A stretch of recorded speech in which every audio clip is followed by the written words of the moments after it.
Hey everybody, welcome to the Ronline Report. If you saw the Puerto Rico Pro last weekend, or at least the results, you saw this man's name. I was shocked at how good he is and could not believe I have not really heard much about this man. So please welcome, still in San Juan, Puerto Rico, Jonas Giatras. How are you, Jonas? What's up, Ron? Thanks for having me on, man. Super exciting. I appreciate the interview. Muscular Development, huge fan of you guys and all your work. Appreciate that. Yeah, so the name, I really wasn't familiar. It vaguely familiar, and then I looked up and said, oh yeah, he turned pro 2019, NPC National Super Heavyweight Champion, which that was 3 years ago, which in COVID time, that was like 30 years ago. So I want to find out a little bit about you, because all I know is you're from Utah. So tell me about your background. Were you an athlete? How did you get into bodybuilding? Yeah, I obviously grew up a big-time athlete. I just love sports. My dad was really big into it, had me playing all kinds of stuff, baseball, football, basketball. My two big sports were baseball and football. I traveled all over. I did, competitions in baseball from, southern Utah to Nevada to Idaho to all, pretty much West Coast stuff, which was really fun. And then football just kind of took over my main focus there, and then went down to play some football down at Dixie State, a little school in southern Utah, and then from there I've gone to 3 or 4 other universities, and now I'm a occupational health and safety engineer. I'm an industrial firefighter, and I do a lot of stuff with occupational health and safety as far as OSHA and Environmental Protection Agency stuff. So people, all the stuff no one really cares about, but you've got to implement to keep businesses running. Yeah. But okay, industrial firefighter sounds pretty serious. What is that? How's that different from regular town or city firefighter? Yeah, so like municipal, those guys are more based on let's get this fire extinguished. We'll get in there, rescue somebody if possible. This is not that way. Last thing we want to do is extinguish a fire, cause a big vapor cloud to release, and then have what actually burns in the fire, especially when it comes to petroleum products, highly flammable chemicals is the vapors. So once those vapors ignite, and if they go out and then they reignite, that's where a big concussion explosion happens, and that's what levels houses and all kinds of stuff. So we kind of are taught completely different. We go to Texas A&M and do a lot of course trainings down there, and LSU FEDI program. We teach, these gentlemen how to fight these fires, keep them burning, control them until you can isolate the fire and get it out without having those big explosive issues that level properties and cause all kinds of damage. Okay, well, that sounds pretty important. But let's get back to, I assume you started weight training for sports. At what point did you notice that your body was developing different from your teammates, and that maybe you could do more with the weights than just use it for athletic performance improvement? Yeah, honestly, it was really early. My dad had this little gym in his basement, and I vividly remember, bringing friends over, and we would do leg press, and we would do, it's kind of one of those universal station machines that were really big, took up a whole room. But when that was happening, then I started realizing, okay, I'm way stronger than most people. I didn't even comprehend that when I was that age. I'd be leg pressing the whole stack when I was 10, 12, 13, and then once I got into I wasn't super big. I just was always really muscular. I always had like a 6-pack, but once I started incorporating the understanding of foods and then the weights, I was like, okay, cool. Things really started changing. So about my junior year of high school, anyone who went to school with me, I came back from my sophomore to junior year like a completely different looking person, and all I did was just work out all summer long, and my dad had a pass, so we went to this little rec center gym just down the street from where we were living, and we would go there every day, sometimes 2 times a day. Then I started swimming to help with my cardio. All just for football. And then my body started, changing. Senior year, I got even bigger, finally broke it into about the 195 pound range, 200 pound range. And then, you they run you to death all summer. So I'm sure I went right back down to 185, 190 pounds. And then, but at that point, that's when things, I realized, hey, whatever happens with my normal sports, I don't know. I would love to, obviously every kid's dream, who doesn't want to play in the NFL? I still love football. Yeah. We're season ticket holders to the Utah Utes. We love going to the Utes games. That's a great program. And then I was like, I gotta get into bodybuilding. I was a big fan of a lot of the 90s guys. So I had all those guys up in my room. I was like, Kevin Levrone, Sean Ray, Ronnie. Those were three of the big guys that I always had huge, respect for. And like, man, those are chiseled, perfect physiques that one day I want to try to attain if other stuff doesn't work out. And sure enough, I was able to do that. And that's something that I've never let go of my entire life, no matter what career I was chasing, where I was college or doing this. I always stayed true to the gym. I've never missed more than a couple weeks here at a time, and just been training all the way through, and I'll still do it. It's just something that comes if you truly love it, which Ron, I've seen your posts over the years. I know, you know exactly what I talk about, I live and breathe for this shit. It's crazy. But I'm curious. I have no idea how old you are, because you're talking about 90s bodybuilders. Is that when you were like a teenager? How old are you now? Yeah, I'm 37. Oh, you're a young guy. You're a young guy. Jeez. So 90s, I just you were turned 37. So not. Wow. So 90s, you would have only been like, geez, elementary school. Yeah. Right. Is that right? Yeah. So like 95, I was 10. Oh, wow. Okay. By the time I ended up, into, 2000, and I was, 15, but that was right in the era where I really started getting those magazines. It was like, hey, it's my birthday, Dad. Can you give me an issue to Flex, and can you get me Muscular Development? Can you get me, okay, cool. So all those magazines would start, getting influx into my house, and then I'd really start reading these programs. Okay, how are these guys, working out? What are they doing? What are they eating? What do I need to be eating? I got my first protein powder. I remember vividly when I was like, I think 12. Wow. And it was the most god awful tasting stuff, Yeah. Wouldn't mix. You're swallowing chunks of this vanilla, horrible stuff. But it was awesome, So read some article about it, like, okay, Ronnie's taking this, I'm going to try, But yeah. Did you buy all the Muscle Tech stuff? I did for a little bit. Yes, absolutely. Yeah, I tried a few of their products. They had some pre-workout pills I remember taking for sure. Trying to remember what the heck those were called. I always remember Gakic, because no one knew what the hell Gakic was supposed to do, but everybody was buying it. Remember that? Gakic. Yeah. Cell Tech, right? Remember Cell Tech? Oh, of course. So that's people still joke about Cell Tech because it was like 300 grams of sugar per serving. It was ridiculous. Yeah. I know. So you're training and working on your physique all these years. When did you realize, or did somebody pressure you or really suggest to you that it's time you get this on a stage? What's cool about this, Ron, is I've been doing this for so long. So I've literally been almost engulfed in it for coming up on 2 decades. I did my first show in 2006, natural division, and I won that. And NGA, and then I did my next one, a pro qualifier in 2007 in NGA, and I won that. So I went pro as a natural athlete in 2007, and then from there I was like, okay, now what? NGA is awesome, but what do I want to do? What's the most respectable, well-known, division that I can be, part of? And that was the, NPC and the IFBB. So still is, always will be. Yeah. And I ended up, making the change in 2010, and I went over to the MPC and did my first show. I did okay. I want to say I took second or third.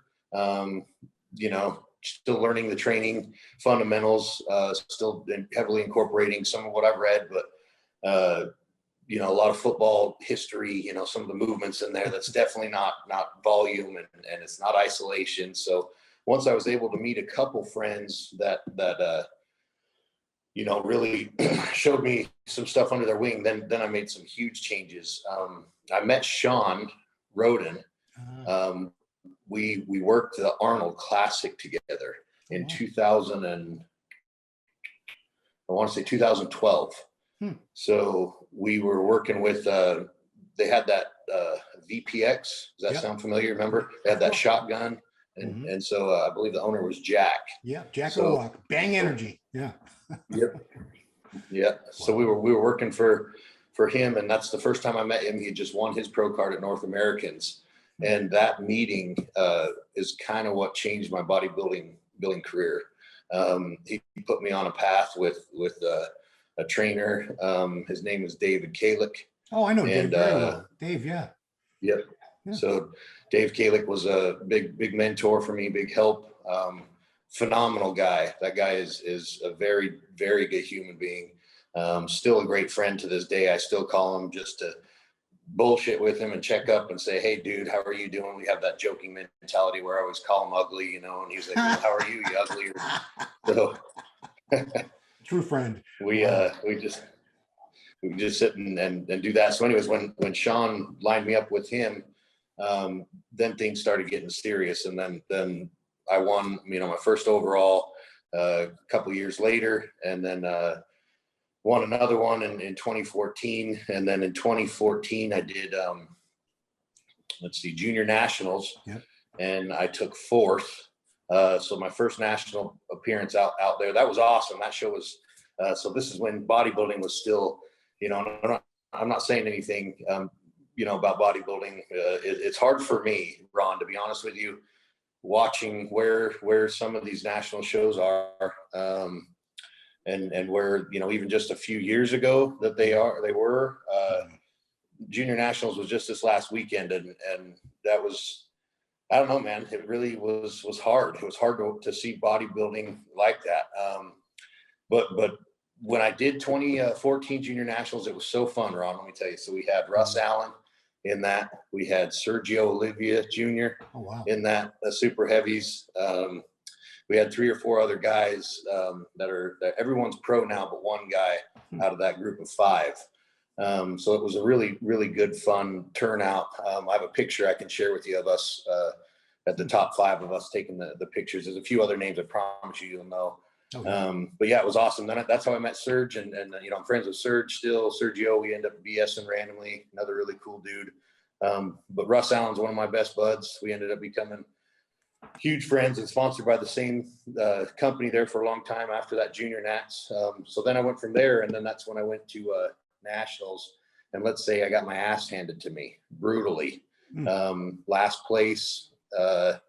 It was awful and very humbling, which I probably needed, and it made me work even harder. So once I got that last place, I didn't compete for a little bit.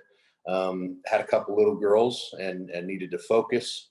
Had some stuff with the house. I was building a house and doing the big boy stuff and getting everything set up for my family. Went through a pretty rough divorce, so that kind of slowed me down. Ended up getting remarried. Then I went back into heavy competing in 2018. First show out the gate, I smoked the overall. Then I went to North Americans and took 7th. And then that was 2018. Then 2019, I went to USA's and took 7th again. Frustrating. So I can see a trend here, right? Not making quite the improvements that I was hoping for, doing some serious work. And then some people started seeing me, and USA's was the big game changer. Dusty Hanshaw saw me, approached me after the show and was like, that was your show to win. And you have an amazing physique.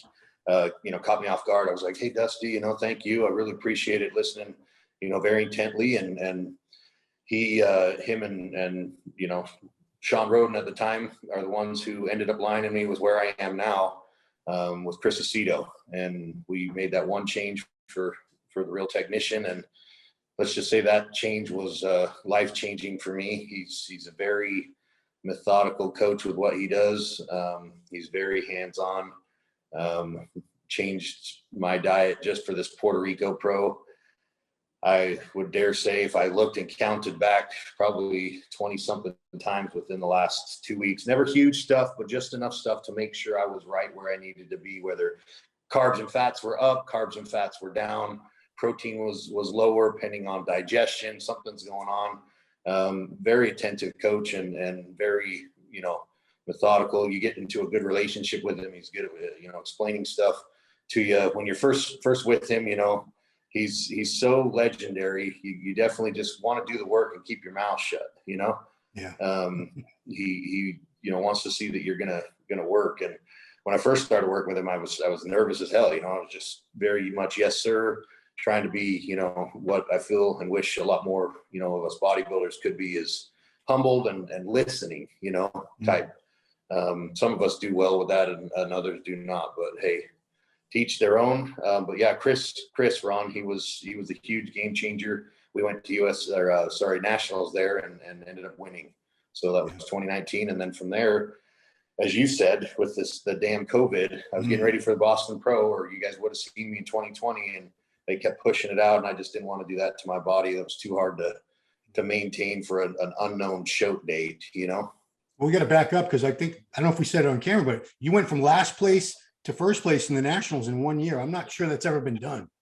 If it has, it's still impressive anyway, even if someone else did it. But wow. So why Boston Pro in particular? Because there's so many shows. I know they were getting canceled left and right and rescheduled in different cities than they were supposed to be. But was that a specific? Was there a specific reason why you wanted to do that as your pro debut, the Boston Pro?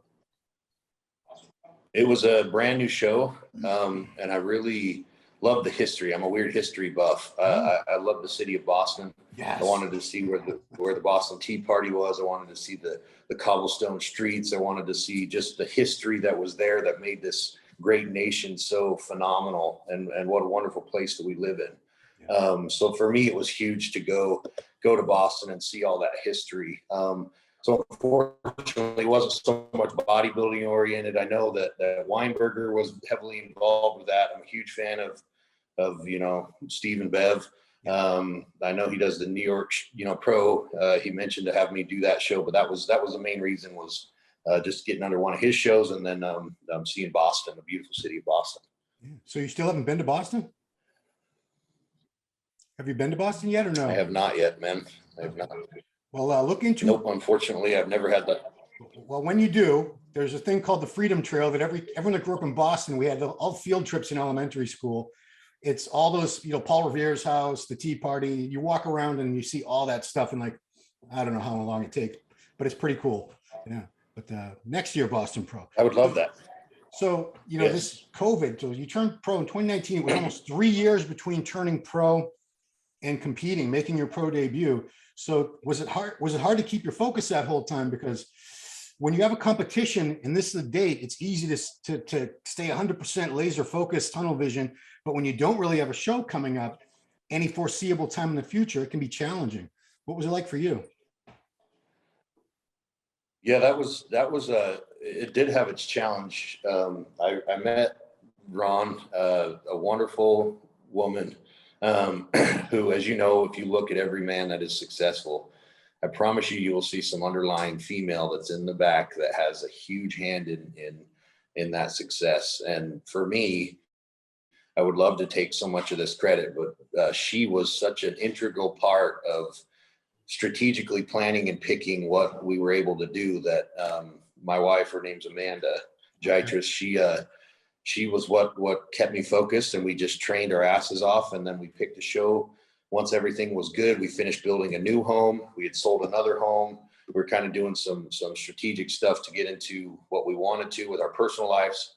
And then, yeah, we got married and picked a show in 2018 and had that little break for a bit, but it was really good. And so that's it wasn't super hard with the focus. Like I said, Ron, I just love the gym, man. It's where I go and I feel at home. And when I'm in there, I feel just like I literally am doing what I was meant to do. And I've told people that my whole life. Some of my own friends and family used to laugh at me and be like, what do you mean you were meant to do this? And I'm like, I don't know what, you can take it how you want to take it. And I know I've heard other people say this before, and it's funny because when I hear them say it, I know exactly what they're talking about. You know, I even listen intently more. I'm like, I felt that before, you know? Yeah. And so I just stayed in there, and that was the biggest thing, you know. Then we got serious on foods again. The biggest thing is not so much the gym, as I know you understand. It's probably the food, right? I was probably eating some more bad shit than I should have been. But once I got that in control, then boom, show started just kind of backing up one after another. And we were, I'm curious. I don't know what you weighed at Puerto Rico. So what's the heaviest you've been in the off season, and what'd you weigh in Puerto Rico? Because you look enormous. I was 308 pounds when we started my prep for this Puerto Rico Pro. Wow. So I get pretty big in the off season. I say I'm 6 feet, but I'm 5'11" and 3/4. Yeah. So 6 feet, a quarter inch. What's that? All of us as bodybuilders try to get that half inch, lower. The only sport that you may say you're a little shorter than you are, right? Well, classic guys are always trying to be taller so they can weigh more. Right. Yeah. That is true. Yeah. 308. Wow. So yeah, what did you end up at? What were you on stage in Puerto Rico? Just curious. I was a little over 250. Wow. So we made a big jump from nationals, where I weighed 240.2, I believe, just barely 240. So maybe even right under that, 239.8 to 240.2 is where we were show day. And then, so we made, in the 3 years, 2.5 years, it was, 5 pounds of tissue change. So we're trying to make the improvements that we need to have the height with the fullness and also the conditioning. But I will always put on effort as well as my coach. Adamantly preaches that we're going to come in shape, Yeah. So I'm not. Condition wise, do you think you might have even been in better condition for Puerto Rico? Because I haven't seen the nationals picture except for some like candid stuff. But if you were leaner for Puerto Rico, that would mean more than 10 pounds of tissue added. Yeah, I would say this is the best I've ever looked. I really had to suffer for nationals because I had done, 4 shows pretty close, like not right back to back. They're spread out just enough to where it was hell. Yeah. So by the time I did nationals, it was my 4th show. So I was getting to the point where my body was trying to tell me, hey, we tired, and then the cardio was up because Chris, I did an interview with RX after I won nationals. And one thing I, said to them that they asked was when Dave was, Dave was chatting to me was, he wanted me in shape. And Chris definitely was pushing my cardio. He called me fat when I got done with my my USA show. And I was like, yeah, okay. And I'm thinking in my head, well, I'm fat, but I just got done with a show. So what would he have said when he saw me in off season? Yeah. So we got Obese. a good laugh out of that. Man. But, yeah. So yeah, I actually talked to Jose. We did the Puerto Rico Pro review that's already been posted. And, he said, you weren't like totally confident in as you started your prep, but as your body started changing and you saw what you were looking like, your confidence built because, looking at some of these names that you were up against, even though I don't think you knew who was going to be in the show until the last minute, that's how it is these days. But were you getting a sense of confidence that it really doesn't matter who shows up? I'm going to be up there with the best of them and I'm going to compare well. Yeah. To me, one thing I've always been, Ron, is I definitely get more confident the leaner I get, 100%. But I am the type of guy, I used to think this was a personal flaw, but it's not. I'm really big. I usually read about 50 books a year. And the more I read about this personality trait, this methodology is you think that you're not doing enough. That's how I've always been. And I've always probably will be that way. So I have this issue where I always think I could be doing more. And that correlates into my brain thinking, okay, what would I look like with this and this much more effort? But little did I know the whole time I'm doing this, it's a habit of the most successful people. When you look at some of these books on success and how, these guys, think and their methodology with stuff, it's very common. So when I heard that, I said, okay, that makes sense. But in my head, I'm always thinking I could be doing and should be doing more because your brain is always what fails first, right? Your body can really take a lot more than you think.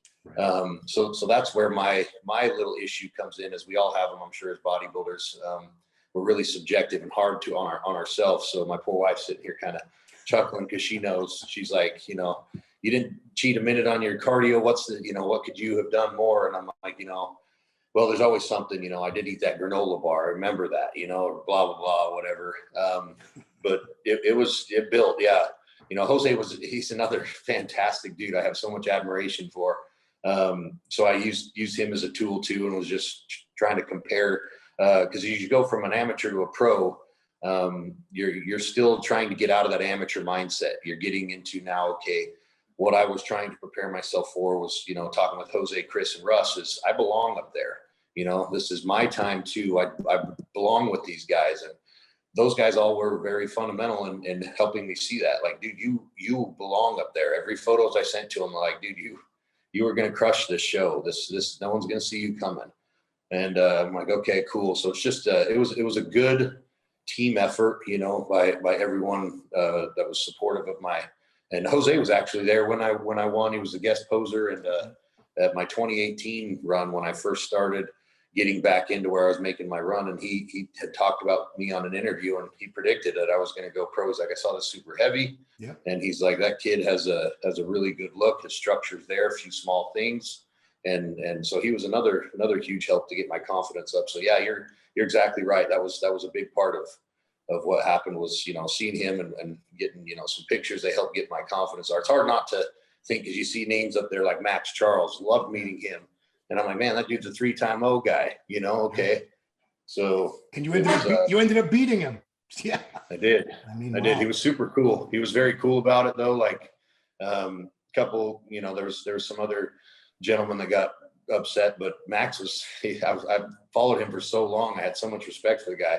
I'm like, Max, what's up, bud? It's so good to meet you. I'm Jonas, and he's like, yeah, this is great to meet you. I would, love to meet you in a different situation, because, you just whoop my ass, He's like, congratulations. He was very cool, though. I was super, humbled to meet the guy and experience the stage with him, because what a career he's had too. He's just been an awesome guy, and I've definitely loved watching him. I watched him go pro, so it was super cool.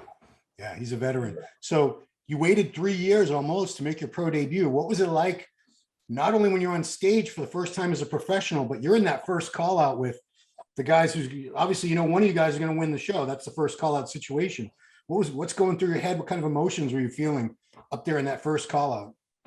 Man, it was so overwhelming. I was the first number they called too. So I was just like, it almost caught me off guard. So I was going to sit back in the, on the diagonals for a minute, and then like, nope, 3, boom, right into the center. And I'm like, okay, here we go, and then all of a sudden that's when you just get that hot flash of pins and needles. That is the best feeling you could probably ever have, is just knowing all that work is now solidified into something that's going to be rewarded. No matter what placing, you're in that top call out. That's everybody's dream as a pro debut. You know what I mean? Yeah. I'm a realist, Ron. I would love to go in there and have beat Hassan and beat Theo. But I'm a realist. I said, we take top 3, and then, we're going to go battle again. We're going to go to another show here, and we're going to go do this really quick. So we got some plans in place, and we're going to go do another show. And I'm continuing on. I feel fantastic. That was the easiest prep I've done. Chris fed me so much food, Ron. You would probably think it's comical how shredded I was able to get on some of the refeeds and cheats. So I'm thankful for that. I have a really fast metabolism when it comes to that. My body almost needs that food versus, the days of oats, rice, chicken, potatoes and pasta. Those are great for me to get shredded. But at the same time, if I have some of those other foods, it's like my body morphs into something for 3 days. And then, I go back into this almost flat appearance, Yeah. But I feel like bodybuilders get so scared to be flat that they can't handle it mentally. And then they fuck up on their diet, Oh, so that's I try to let that's one thing. Is I'm glad, that you're always pushing for that condition, because so many guys these days, I want to come in big and full. And if they start feeling flat, I've seen people go behind their coach's back and give themselves cheat meals and refeeds because, my coach doesn't realize I'm flat. But, you brought the size, the condition, all that. We have some shows coming up. Orlando's only the weekend after this. We have a bunch of shows coming up. I don't know, is it top secret, or can you let us know what's on the agenda? Yeah, no, I'm more than happy to let you know. I love that you guys support this sport so much. I love what you do. Even you reaching out to me, Ron, is huge. I want more people, engulfed in this again. So yeah, we're doing the Orlando Pro. We're going to be rolling here in 10 days. I'm going to be on stage again doing this wonderful sport that I love so damn much. I'm just thankful. There's no reason I said we'd make top 3 that I'm not going to do another show. I don't know who's going to be there again. This is the first time the Orlando Pro's ever been done. So Yeah. just going to feel it out, you know, and the promoters, I think from looking at them are relatively new too. So is that, do you know who they are? Or they? No, I think it's Ed and Betty Parizo. They've been around forever. Okay. Sorry. Yeah, It's okay. that's No right. worries. But But yeah, so I'm glad that, you know, people like you are coming out. I always say coming out of the woodwork, because I never really heard of you. You know, in the back of my mind, I think the name, I had heard it years ago, but it's been so long. And like you said, bodybuilding, it's having a tough time now, open bodybuilding, because we're losing a lot of our genetic talent to classic physique and men's physique. And we don't see the numbers in bodybuilding at all levels, at the local, regional, national levels that we used to. So I think it encourages more people when they see someone new like yourself, you know, maybe I could do that. Maybe bodybuilding's still worth it. You know, I don't want to suck down 30 pounds less than I want to be. I want to be as big and ripped as I can be and let my body grow to the proportions it's capable of. You know, I think people like you give some of the guys out there hope that bodybuilding is still alive and well. So, you know, you should take a little credit for that yourself. Yeah, I love hearing you say that. That's exactly how I viewed it too. I mean, they get so caught up sometimes in the mass monsters. Everyone loves to see them. I get it. They're phenomenal. They're freaks. They're so fun to look at. But at the same time, you know, let's also go with partial roots to bodybuilding, right? Where we bring a mass, but we also bring aesthetics, and we try to correlate that into something that's just beautiful on stage, and it's hard not to look at. Where I think that is attainable for a lot more people if they just give themselves a little more time and you know, get some of this tissue added that we all know we're all trying to chase a little, you know, 4, 5, 6 extra pounds. But I personally like it because I have a lot of clients that are classic physique that damn near have to kill themselves to get to you know, a weigh-in. And I'm like, man, I'm telling them the whole time, I'm like, you are 100% a 212 guy.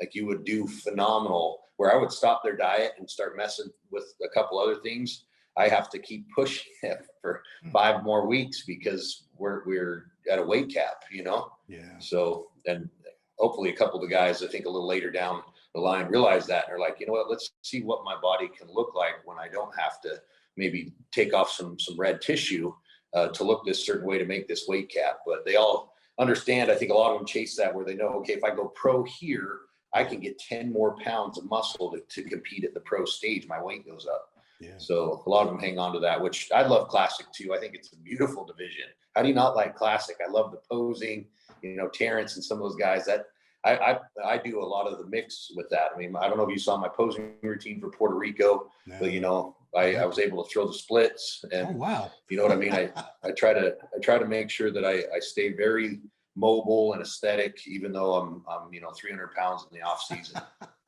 So, Are you doing splits at 300 pounds too? yeah, I definitely have to keep my, you know, if I don't, my hips will not be, you know, where they need to be. So I stay into keeping mobility all year long. So nice. Okay. So I'm curious, you know, you've made such improvements over the years. When you look at your physique now, what do you still want? What do you still want to improve on before you reach your so-called final form? I want some back thickness. I'm going to add some back thickness and some more shoulder caps. I think everything else on my body, I could add a little more density into my glutes, but I think those 3 things, and I honestly think I can be on the Olympia stage. I truly believe that. Yeah. I mean, you have a frame that can hold more muscle, and, you know, with little tweaks, why not the Olympia? Why not? I mean, 3rd place in your first pro show, that's nothing to sneeze at. That's pretty damn great. So I really appreciate that, Ron. Yourself a little pat, because you deserve it. Man. Thanks. Yeah. So cool, man. I appreciate you taking the time. It's cool to see new blood, because open bodybuilding, we don't have a lot of new talent coming in that's like, wow, this guy's great. We see it in classic almost every show I go to. You know, that's really the only other division I follow closely, 212 open and classic. But, you know, I'm glad that we have someone like yourself who's fresh on the scene, gives a lot of people hope and encouragement, that, you know, because a lot of us, as much as I love all the other divisions, I'm always going to have the most regard, the most admiration for open bodybuilding, because that's my background. When I grew up, that's all there was. So I still will always support open bodybuilding till the very end. And thank you for helping the division grow. And that's honestly, that's what you're doing. Awesome. Awesome, Ron. I love hearing that. I'm with you. I follow, 212 and Classic as well. I don't do much else besides that. But I fully have just so much love for the open division, and I want to see that do nothing but flourish. So I appreciate you hearing, just hearing you say that I was making an impact on my pro debut. It was phenomenal just having this interview opportunity. I would like to thank you and get my name out there a little bit more. I've always been kind of the dark horse, raising a family and being a, occupational health and safety engineer. Don't want that to deter from my bodybuilding, but I've also tried to be multifaceted where, believe it or not, it's helped me be better from just a bodybuilding standpoint in all of those aspects, just by getting ready for shows, because it shows you, like we had talked, how the mind always fails before the body, and you're always tired, you're always this, but it's so much not the case. You just don't want to do the damn work, So many guys I talk to don't think you can even work. You can't even have a job and like get ready for a bodybuilding show. They think you have to just be, eat, sleep, train, and sit on the couch the rest of the time. That's it. So yeah, another thing you're proving. I love when guys have jobs, families, and they're doing what you do at such a high level. It debunks all that just like that. So if you can do it, guys, if Jonas can do that with everything he's got going on and look like this, so can you guys. You don't have to quit your job and be a bum and sit on the couch. Yeah, 100%. That's a big point to leave. I love it, Ron. I think we leave that with everybody. If I'm absolutely able to do it, there's nothing special about me. All it is time, guys, and being consistent. And I think everyone, if you love this sport, it's something that you chase, and if you chase it, you can attain it. So I really appreciate the love, and I'm so thankful to be here on this interview, and all the way down in Puerto Rico. I'm going to go do some morning cardio right now and drink a cup of coffee. And I look forward to hopefully a follow-up after Orlando. Oh, absolutely. So yeah, congratulations again, Jonas. You look fantastic. Great debut. And I can't wait to see more of what you got in store for us. So thank you for your time. Enjoy the little time you got left in Puerto Rico. And we'll see you on stage again in just a little bit. So guys, follow him. Instagram is Jonas. How do you say it? Giatras. Jonas Giatras? At Jonas Giatras. Cool. Yeah. So follow him, give him a good follow. Let's get this guy some hype. He deserves it. And that's it. Thanks everybody for watching. Please subscribe to the channel, like the video, share the video, hit the notification bell, do all that good stuff. We appreciate it. Thank you again for your time. We'll see you guys right here again next time on the Ronline Report. Thanks for watching.